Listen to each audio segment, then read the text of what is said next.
What happens when the system designed to protect national security can't even protect the people who run it? On a Tuesday afternoon in downtown Washington, D.C., a man with one of the highest security clearances in the country, someone who literally advises on threats to our nation, was handcuffed on a public sidewalk while bystanders filmed. He showed his credentials. He identified himself. He remained calm and professional. And officers detained him anyway. The footage went viral within hours, igniting a civil rights firestorm that would force America to confront an uncomfortable question. If someone at the highest levels of government can be treated this way, what does that say about the rest of us? This isn't a story about one bad arrest. It's about something much bigger, much more systemic, and much more terrifying. Dr. James Chin wasn't just any government employee. As Deputy Director of Strategic Intelligence at the Department of Homeland Security, he held clearances that most Americans don't even know exist. His daily briefings included classified information about threats to national infrastructure, cybersecurity vulnerabilities, and counterterrorism operations. He'd testified before Congress. He'd advised 3 different presidential administrations.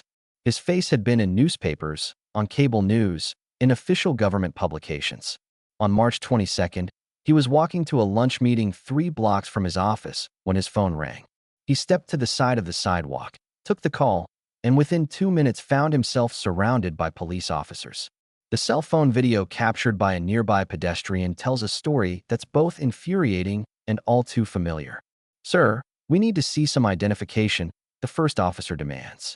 Chun reaches slowly for his wallet. You can see him deliberately moving with caution and produces not just a driver's license, but a federal identification badge with his photo, title, and the Department of Homeland Security seal clearly visible.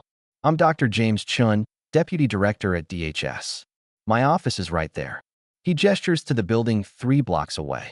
His voice is steady, professional, utterly calm. "We've received reports of suspicious activity," the officer continues. The vagueness is deliberate, the tone dismissive. "What specific activity?" Chin asks, a reasonable question from someone who understands protocol and has every right to know why he's being questioned. Instead of an answer, he gets escalation. "Sir, put your hands behind your back."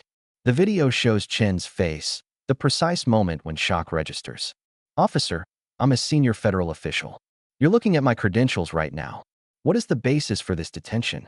What happens next is the part that ignited the firestorm. Despite holding Chin's federal identification, despite his calm demeanor, his professional tone, his complete compliance, officers handcuff him. They pat him down. They hold him on that sidewalk for 43 minutes while curious crowds gather and multiple phones record the scene. During those 43 minutes, Chin repeatedly asks for his supervisor to be contacted.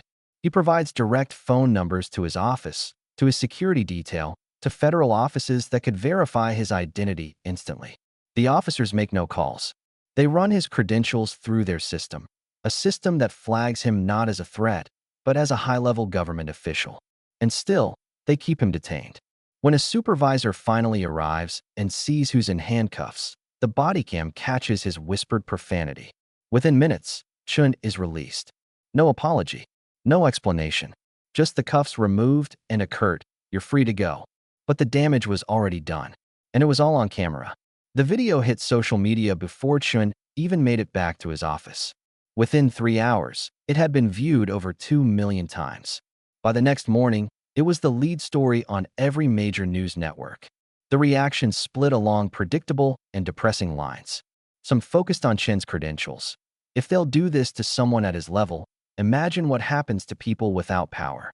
Others focused on what wasn't visible in the video but was obvious to anyone watching. Dr. James Chun is Asian American. The police department's initial statement was textbook crisis management. All procedure, no accountability. Officers responded to a report of suspicious activity and followed standard protocol to verify the identity of an individual in the area.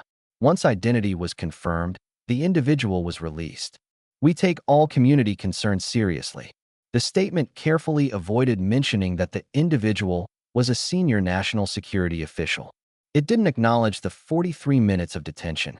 It certainly didn't address why showing federal credentials wasn't sufficient to end the encounter immediately.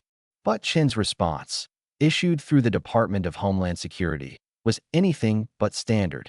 Yesterday, while conducting official government business, I was detained, handcuffed, and held for over 40 minutes despite presenting valid federal identification and providing multiple means of verification. This experience, while personally humiliating, reflects a broader pattern that countless Americans, particularly Americans of color, face every day without the privilege of high-level credentials or media attention. If this can happen to me, with all the institutional power I hold, what justice exists for those without that power? That statement transformed the incident from a bureaucratic mishap into a civil rights flashpoint. Civil rights organizations immediately drew connections to broader patterns of discriminatory policing. Data emerged showing that Asian Americans in that specific police district were stopped at rates disproportionate to their population, a statistic that had been buried in departmental reports for years. Congressional hearings were announced. The Department of Justice opened an investigation. And within a week, 3 separate civil rights lawsuits had been filed, not by Chun, but by other residents of the district who came forward with their own stories of similar treatment. One woman, a journalist named Lisa Nakamura, described being questioned for suspicious activity while photographing architecture for a magazine story. A college student reported being detained for loitering while waiting for a friend outside a coffee shop. A small business owner recounted being asked for identification 3 times in 1 month while standing outside his own store. The pattern wasn't random. It was systematic. What made the Chun incident different from countless similar cases wasn't that it was worse. It was that it couldn't be ignored.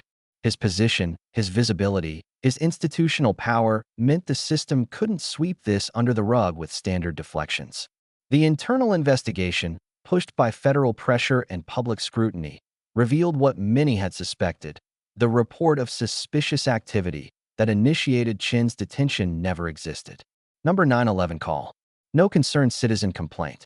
An officer had simply seen an Asian man on a phone near government buildings and decided, based on nothing but appearance and assumption, that this warranted investigation.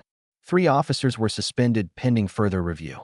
The district commander was reassigned, and the police chief was forced to hold a press conference that became a masterclass in institutional accountability, or the lack thereof. But the most powerful moment didn't come from officials. It came from Dr. Chen himself, speaking at a community forum 3 weeks after the incident. "People keep asking me if I'm angry," he said, his voice thick with emotion. "I am, but not just for myself. I'm angry for my daughter, who watched her father, a man who has dedicated his life to protecting this country, treated like a criminal on a public street. I'm angry for every person who's experienced this without cameras recording, without media attention, without institutional power to demand accountability. And I'm angry that in 2025, we're still having to explain why looking suspicious cannot be code for looking different." The forum led to concrete change. The police district implemented new training protocols specifically addressing implicit bias and proper procedures when encountering federal officials or individuals with specialized credentials. But more importantly, it created a community oversight board with real authority, not just to review complaints after the fact, but to audit stops, question patterns, and demand explanations in real time. Chen could have quietly accepted an apology and moved on. Instead, he became an unlikely activist, using his platform to amplify voices that usually go unheard. He testified before Congress about the incident, linking his personal experience to broader civil rights issues. He co-authored an op-ed with the other residents who'd come forward, titled "Credentials Shouldn't Matter, Dignity Should." 6 months later, the police district reported a 40% decrease in stops based on suspicious activity complaints, not because crime increased, but because officers could no longer use vague justifications without scrutiny. Dr. James Chin's detention lasted 43 minutes. But the conversation it sparked is still going. Because here's the uncomfortable truth this incident forced us to confront. Credentials shouldn't be what protect people from discriminatory treatment. Constitutional rights should. Human dignity should.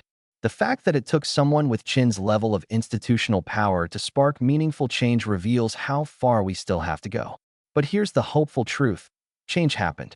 Not just policy changes or training updates, but real cultural shifts in how a community holds its police accountable. And it happened because people refused to look away, refused to accept the official story, and refused to let one man's humiliation be in vain. The cameras that recorded Chin's detention became tools of accountability. The viral spread of that video became pressure for reform, and the conversations happening in comment sections, living rooms, and city council meetings became the foundation for systemic change. That's where you come in. Every time you share a story like this, you're putting pressure on systems that rely on silence. Every time you engage thoughtfully in these discussions, you're building the collective understanding we need for real reform. Every time you hold institutions accountable, police, government, media, all of them, you're making it harder for incidents like this to be dismissed. If this story challenged you, inspired you, or made you see something differently, hit that like button. Drop a comment sharing your perspective on how we balance security concerns with civil rights. Share this video with someone who needs to see it. And subscribe, because we're committed to telling stories that matter, that challenge easy answers, and that demand we do better. Dr. Chin showed his credentials that day, but he shouldn't have had to. None of us should. Let's keep fighting to make that true.